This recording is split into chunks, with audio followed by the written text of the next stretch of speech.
So I don't know if you've noticed, but there are a lot of neighborhoods in New York City. So if you think about all the neighborhoods in all 5 boroughs, I mean, we're talking about hundreds and hundreds of neighborhoods. It can be really, really overwhelming to figure out what neighborhood is right for you when trying to move to New York City. Or honestly, even if you're already living in New York City, it's still tough to figure out if you're in the right neighborhood for you, or if there is a better neighborhood for you. I think New Yorkers are always trying to figure this out, honestly. So how can you learn what New York City neighborhood is going to be best for you? So there's a few recommendations that I typically have when working with people as a real estate agent. I always recommend spending time in the neighborhood you're considering during the day and at night, all times of the day. And the reason why is because a neighborhood might look one way during the day and it might look another way at night, and vice versa. So you have to kind of evaluate who you are and what you care about and think if that neighborhood is going to be the right fit for you based on what you're seeing during all these different times of the day. How do you do that? So it's not always as easy said as done, right? Because, is that the saying? I think so.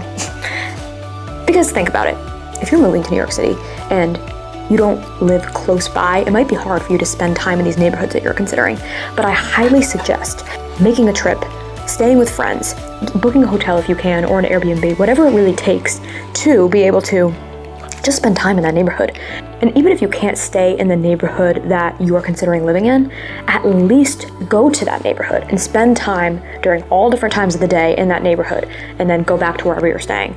I really, really suggest doing this, and it's honestly something that even for me, growing up in Connecticut right outside of New York City, I regret not doing this sometimes with certain neighborhoods that I've lived in. Like, I should have spent more time there at all times during the day. So another thing to consider is that you can't always base your decision off of other people's decisions and other people's preferences.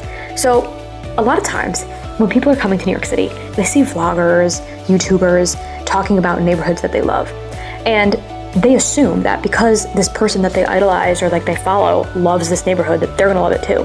That may be the case. You may be just as in love with the neighborhood as they are. Most of the time though, what someone else loves is not going to be exactly what you love. Every person is different.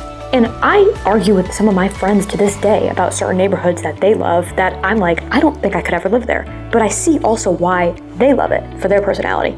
So every person is completely different. And this is why it brings me back to my first point. I think that you personally have to spend as much time as you can in the neighborhood. You can't just go off of what other people are recommending. Even if you have a friend or know somebody living in the city, I don't even like completely taking their suggestions. You could start with their suggestions and then go try to see it and get a feel for it yourself. But I don't like blindly going in with other people's suggestions, even my own.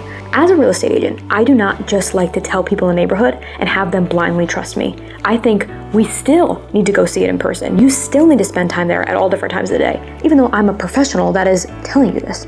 So you have to get a feel for it yourself, and you can't just trust what other people are saying, not because the people aren't trustworthy, because everyone's opinion is different. So this is how I recommend all my clients pick a neighborhood that they want to live in. Now, if you guys have followed any of my content, you probably know that I am a huge believer that the neighborhood that you select to live in is probably more important than the actual apartment that you pick.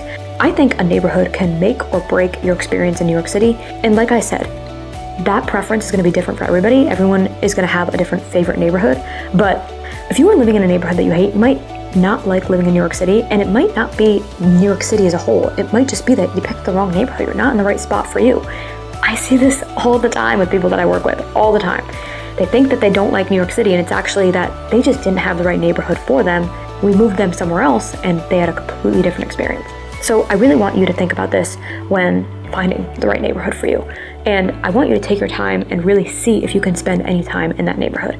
Now, if you guys have anything to share or have any other questions like about this topic, please let me know in the comments, because as always, I love hearing from you guys.